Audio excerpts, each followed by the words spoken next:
We left Madikeri for Davangere on the morning of 19th December 2023. There were coffee plantations on both sides of the road from Madikeri. There were also extensive cultivation of arecanut, coconut and paddy seen on the way.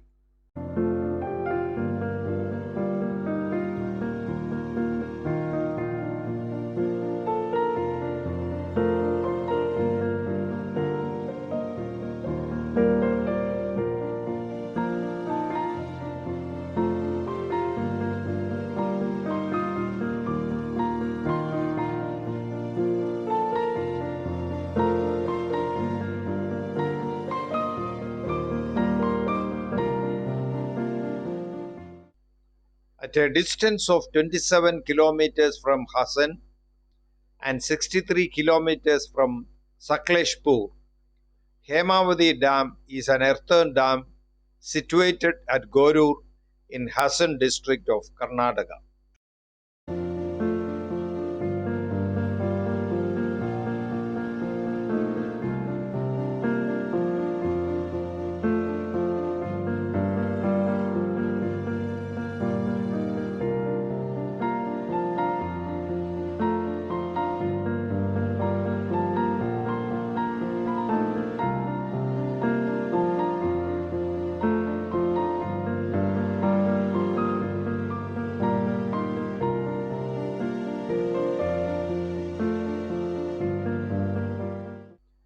On the way, we visited two ancient temples, one at Halebeedu and another with a slight detour at Belur.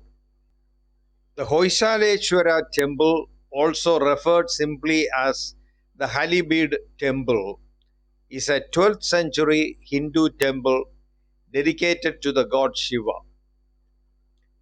It is the largest monument in Halebeedu, a town in the state of Karnataka in South India, and the former capital of the Hoysala Empire. It is 30 kilometers from Hassan city and about 210 kilometers from the state capital, Bengaluru. Halebeedu is connected by railway network at Hassan to major cities of Karnataka. The temple was built on the banks of a large man-made lake and sponsored by King Vishnuvardhana of the Hoysala Empire. Its construction started around 1121 AD and was completed in 1160 AD. During the early 14th century, Halebeedu was twice sacked and plundered by the Muslim armies of the Delhi Sultanate from northern India, and the temple and the capital fell into a state of ruin and neglect. The Hoysaleswara temple is a Shaivism tradition monument, yet reverentially includes many themes from Vaishnavism and Shaktism tradition of Hinduism, as well as images from Jainism.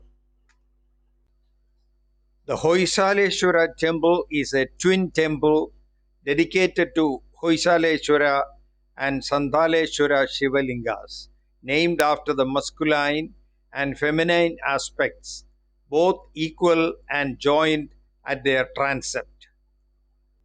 It has two Nandi shrines outside, where each seated Nandi faces the respective Shivalinga inside. The temple includes a smaller sanctum for the Hindu sun god Surya. It once had superstructure towers.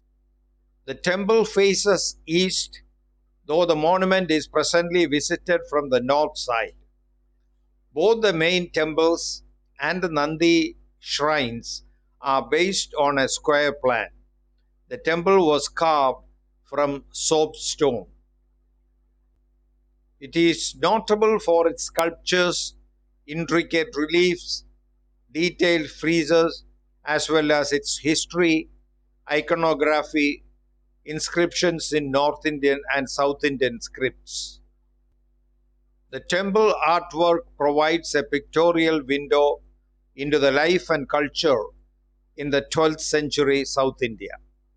About 340 large reliefs depict the Hindu theology and associated legends. Numerous smaller friezes narrate Hindu texts such as the Ramayana, the Mahabharata, and the Bhagavata Purana. Some friezes below large reliefs portray its narrative episodes. The artwork in Hoysaleswara temple is damaged but largely intact. Within a few kilometers of the temple are numerous ruins of Hoysala architecture, including the Jain Basadi complex and the Kedareshwara temple. The Hoysaleswara temple, along with the nearby Chennakeshava temple at Belur and the Keshava temple at Somanathapura, were declared a World Heritage Site by UNESCO in 2023 as part of the sacred ensembles of the Hoysalas. The Hoysaleswara temple was one of the first to be properly surveyed in Karnataka between 1801 and 1806. After the invention of photography, it was one of the earliest to be photographed in British India. These show neglect and scattered ruins. The Hoysala period of South Indian history began about 1000 AD and continued through 1346 AD. In this period, they built around 1,500 temples in 958 centers. Halebeedu was originally called Dwarasamudra in its inscriptions, possibly derived from Dwara Samudra, which in Sanskrit the word Dwara means gateway or door, and Samudra means ocean, sea, or large water body. The capital used to be Belur, which is about 17 kilometers from Halebeedu, but Dwara Samudra became the established capital under King Vishnuvardhana and served as the capital of the Hoysala Empire for nearly 300 years. Unlike other Hoysala temples that have survived into the modern age, and despite numerous inscriptions in the temple premises, the Hoysaleswara temple lacks a dedication inscription. It is likely to have been lost along with the many other features of the original temple. An inscription found about 5 kilometers from the temple site near the Kalleshwara temple ruins in Gattadahalli states that Ketramalla, an officer in the employ of King Vishnuvardhana, constructed this temple. It also notes that the king made grant of lands to support the construction, the operation, and the maintenance of the Shiva temple in 1121 AD. It was not the only temple built in that era. The inscriptions suggest that the capital consisted of numerous other temples, both of Hinduism and Jainism traditions, along with stepwells, ponds, and mandapas, which are known as public halls, in the vicinity of the large Dwarasamudra lake. It is the largest temple built by the Hoysalas that is dedicated to the Hindu god Shiva in South India. The Hoysala Empire and its capital Dwarasamudra were invaded, plundered, and destroyed in early 14th century by the Delhi Sultanate armies of Alauddin Khilji, with Belur and Halebeedu becoming the target of plunder and destruction in 1326 AD by another Delhi Sultanate army of Sultan Muhammad bin Tughlaq. The territory was taken over by the Vijayanagara Empire.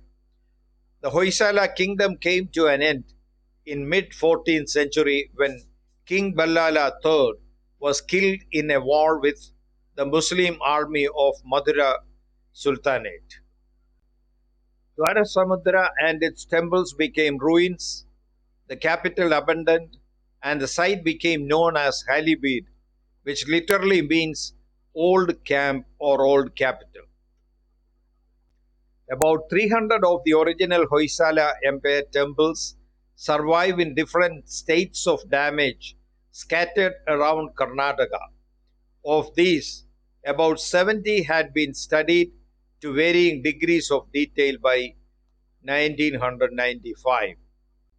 With the defeat of Tipu Sultan in 1799, Mysore came under the influence of the colonial British rule and scholarship.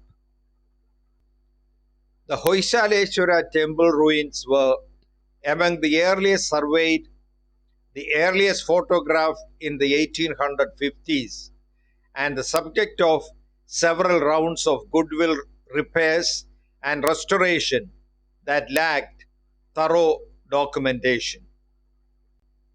Ruined panels from other temples were reused here to cover the Nandi Mandapa, parts of friezes used to repair the plinth. Thus, the Hoysaleshwara temple, as it survives in the contemporary era, is a composite of the original Hindu temple architecture and design that was open, to which stone screens with outer walls and doors were added by the 14th century, whose crowning towers have been lost and whose ruins were repaired and restored many times in the 19th and 20th centuries.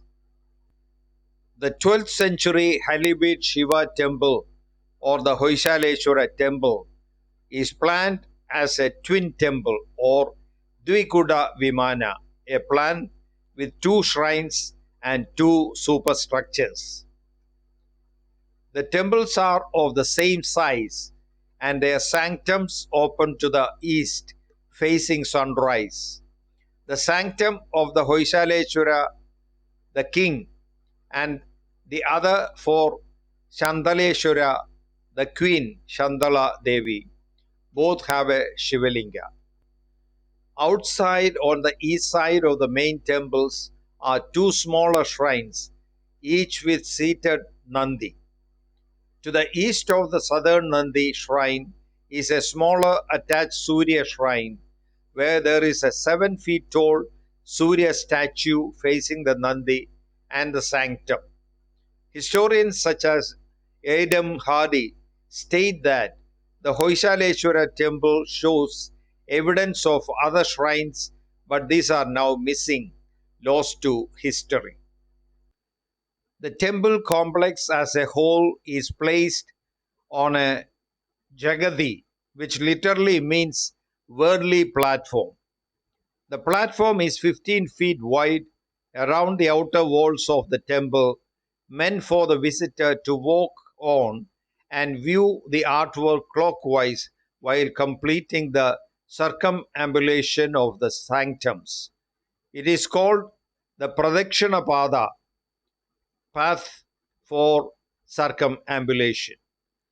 The temple's outer wall is a pictorial narration of Hindu epics, and its middle portion has large panels where the entire pantheon of Hindu divinities are presented. It is a manual of Hindu iconography. The friezes and wall images on the outer wall predominantly narrate the Ramayana, the Mahabharata, the Bhagavata Purana, the other major Shiva and Vaishnava Puranas. The temple outer walls is intricately carved. Its lowest layers consist of bands with friezes showing elephants, lions, scrolls with nature and miniature dancers, horses, scenes from Hindu texts, mythical beasts, and swans. The temple was built with chloritic schist, more commonly known as green schist or soapstone.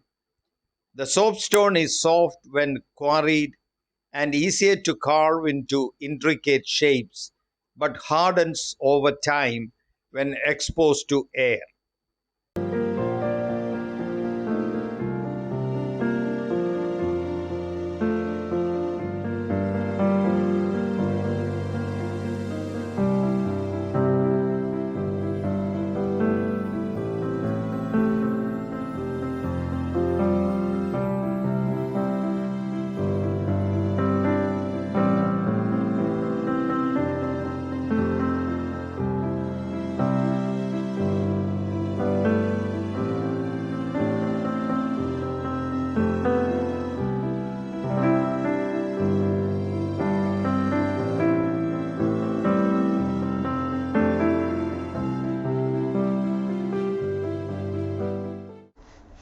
The Hoysaleswara temple premises include a museum managed by the Archaeological Survey of India. It houses over 1,500 sculptures and artifacts of the Hoysala era.